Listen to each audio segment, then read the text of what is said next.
Ito naman yung tanong ko. Siyempre, hindi naman lahat maganda sa trabaho, di ba? Meron din naman tayong mga kinaiinisan, mga ganyan-ganyan. May it be a person or may it be yung part ng trabaho mo. So, ang tanong ko is, what is your pet peeve sa work? May mga pet peeves talaga tayo pagdating sa mga sa trabaho. Ayoko na ng ganun na mga kolege na parang wala kang ginawa. Hindi na good ka-flake yung pasyente. Meron naman. Isa sa ayaw ko yun, yung pupunta muna mag-yosi pero hindi pa pala tapos yung trabaho. Okay lang naman mag-yosi pero sana unahin mo na yung dapat unahin. Yung, alam mo yung siya lang yung magaling. Jollibee! Tapos, ang dami niyang kuda. Tapos, walang natatapos na gawa.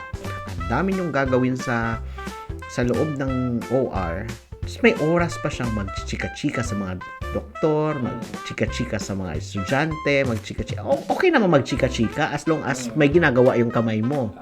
Tapos, may oras pang gumala sa kabilang OR. Papatagal yung trabaho natin.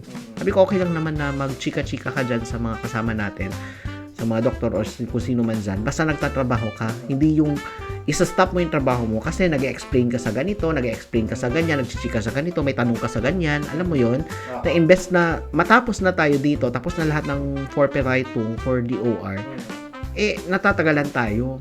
Akong pet peeve ko, yung mga colleagues na kung makakomment sa iba, nakala mo ang talino nila at kala mo ang galing nila, pero alam mo naman kung ano ang kakayahan nila. Kasi, for example, for me like 4 years to 5 years ko na silang katrabaho, alam ko kung anong kakayahan nila at kung paano tumakbo isip nila. I mean, kung paano sila mag-analyze ng mga bagay-bagay.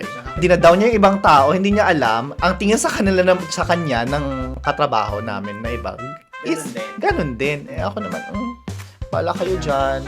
Basta ako pretty lang ako dito. Heroes. Totoo.